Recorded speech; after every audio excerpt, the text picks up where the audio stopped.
আমার যাহা জিজ্ঞাসা ছিল তার জবাব করলেন। তবে আমার গুরু নাকি কোন জায়গার মধ্যে মাইর খেয়েছিল।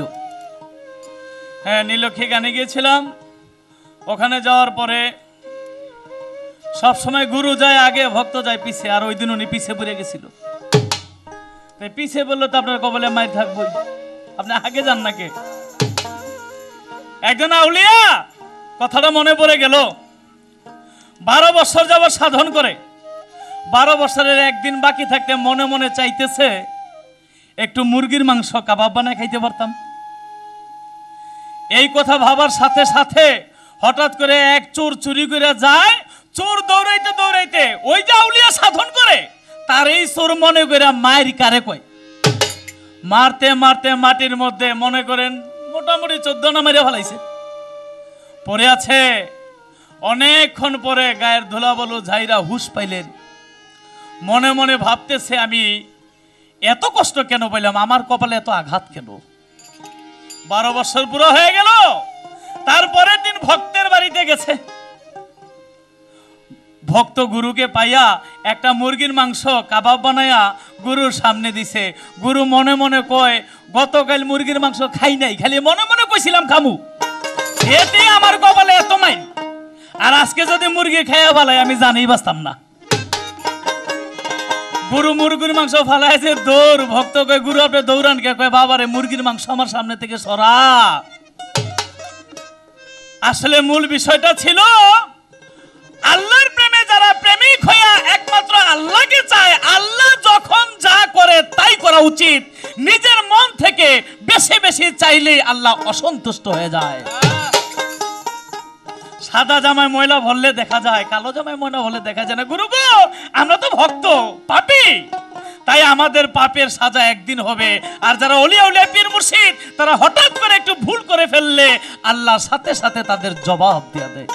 তাই জানি না, আমি জানতে চাই সেদিন কি ভুল করছিলেন, কি ভুলের কারণে আপনি কন্যা গেছিলেন।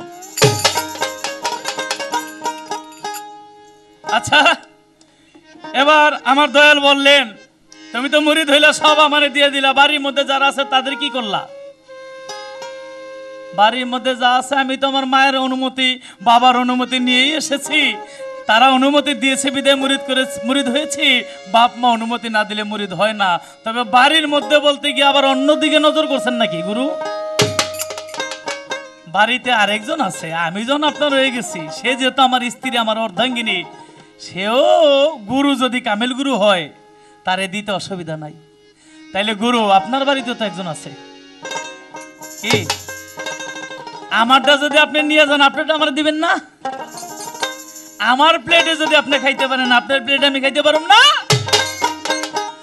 আসলে মূল কথাটা হলো ভক্ত যখন গুরুর হয়ে যায়, গুরু ভক্তের হয়ে যায়, 2 রং 1 রং, 2 মনে 1 মন, 2 প্রাণে 1 প্রাণ, 2 দেহ 1 দেহ। তখন আমি তুমি তুমি আমি এই শব্দের মধ্যে তুমি শব্দটা থাকবে না, তখন আমি শব্দ আসবে। আমি লাইলি, আমি মজনু, আমি রুমের মাওলানা, আমি শিরি, আমি ফরহাদ, আমি মক্কা, আমি মদিনা, আমি ছিলাম, আমি আছি, আমিই থাকবো। তাই আমার যা আছে তাই আপনার, আপনার যা আছে তাই আমার, অর্থাৎ তুমি শব্দ থেকে আমি শব্দ উঠে যাবে যদি দয়াল আপনার চরণ ধুলি দিয়া আমাকে আপনার মতো করে নেন। দয়াল গো, বাড়ির মধ্যে তো অনেক কিছু আছে, আপনি সব দেখেন। আমি যখন বিপদে থাকি তখন আমাকে দেখেন না? বাড়ির মধ্যে একটি শিশু বাচ্চা ঘরের মধ্যে শুয়ে আছে, ঘরের মধ্যে আগুন লেগে গেল।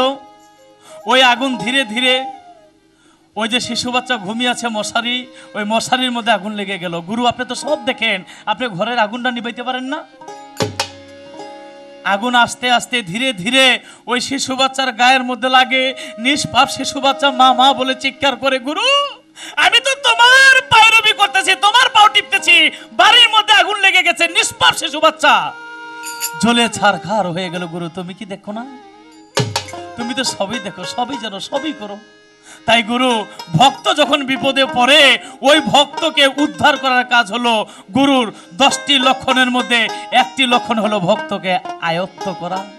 তাই দয়াল গো, আমার বলতে আর কি আছে, আমি তো সব তোমাকে দিয়ে দিচ্ছি।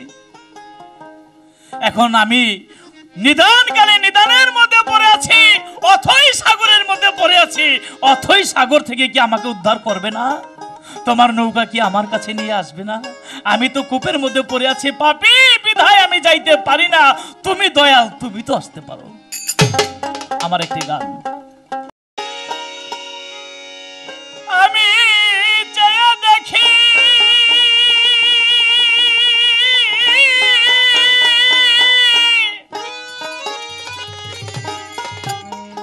সবই দেশিরে,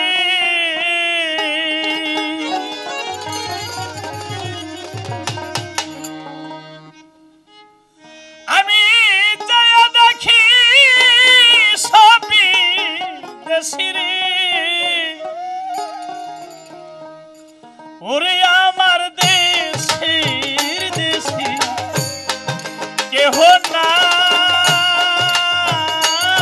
আমি তার নৌকায় উঠি বরে ভাবিতা। দিন গেল গেল রে বেলা, ও গুরু কাল গেল গেল কালের খেলা।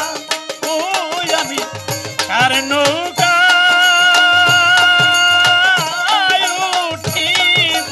ভাবিতা।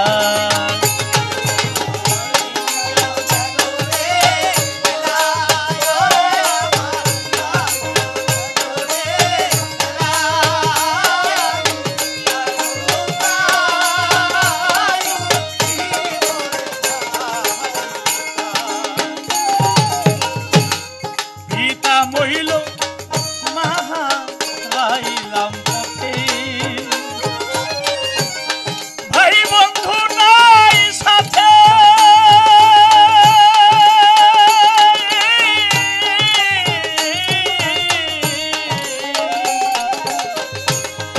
একা একা যেতে হবে রে, ওরে বন্ধু অজানা গান পথে। পিতা মহিল মাহা রাইলাম পথে, ভাই বন্ধু নাই সাথে।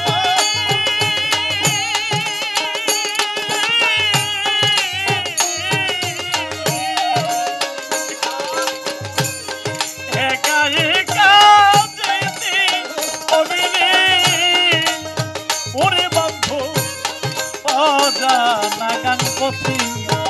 ওরে বন্ধু কেমন করে যাব পাহাড়ে রে, আমি কেমন করে যাব পাহাড়ে, আমি কেমন করে যাব পাহাড়ে, কেমন করে যাব পাহাড়ে। দয়াল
হাসরের বাড়ি ওরে আমার যে নাই ভক্তির করি রে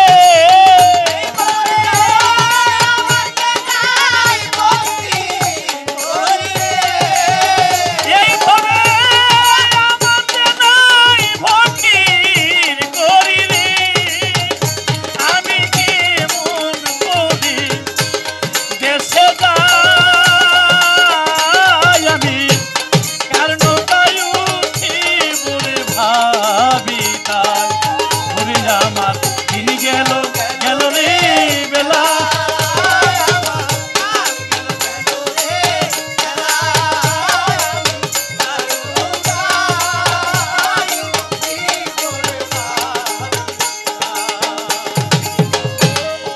অনাথি কয় সাধু হাইরে মহাজ সর্বহারা দেউলিয়া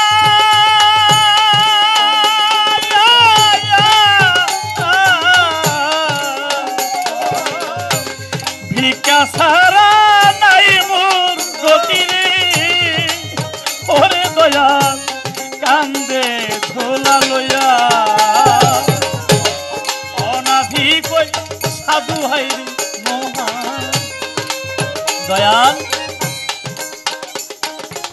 আমি শিশু আমি কি ধন চাবো কি ধন পাবো আমার কি আছে যে আমি তোমাকে দিব তাই আমি বলি আমার চাওয়ার মতো সাহসও নেই আমাকে ভিক্ষা দাও চাওয়ার মতো সাহস নেই তারপরও আমি বলি দয়াল আমার দেবার মতো কিছু নাই তুমি দয়াল আমি ভক্ত আমি কাঙ্গাল তুমি আমার দয়াল তাই আমি তোমার কাছে ভিক্ষা চাই আমি শুধু এটুক জানতে চাই ভক্ত হইয়া গুরুর কাছে কি ভিক্ষা আমি পেতে পারি আমাকে ওই ভিক্ষাই দাও যেই ভিক্ষা পেলে আমি মনে করব এই পৃথিবীর মধ্যে আমার আর কোনো আক্ষেপ নেই যেই ভিক্ষা নিয়ে হাসরের মাঠে উঠবো আল্লাহ যদি আমাকে প্রশ্ন করে আমি বলবো মাওলা আমার বলতে কিছুই নাই এই দয়ালের ভিক্ষা আমি পেয়েছি আমি চাই দয়ালের ভিক্ষা ভক্ত কিভাবে নেয় এবং কিভাবে সে দয়ালের ভিক্ষা দয়াল দেয় ভক্ত কিভাবে নেয় আমার প্রশ্ন বলতে কিছু নাই শুধু এই আজিজি মিনতিটুকু দয়ালের কাছে সাত সমুদ্র অনাধি কই সাধু হাইরে মহাজ সর্বহারা দেউলিয়া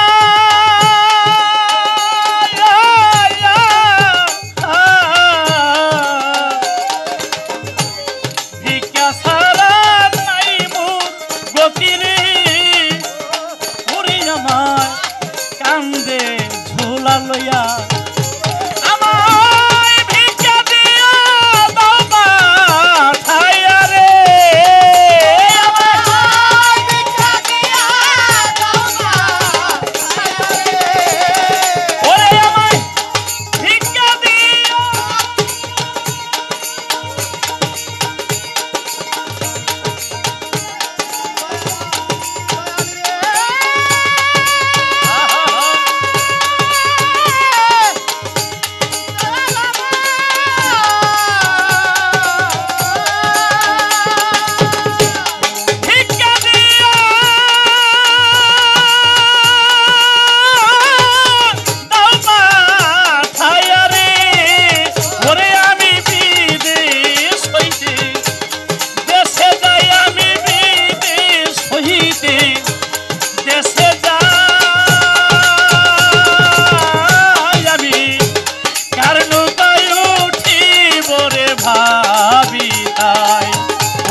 ভাবি তাই ওরে আমার দিন গেল গেল রে বেলা ওই আমার কাল গেল গেল কালের খেলা ওই আমি কার নৌকা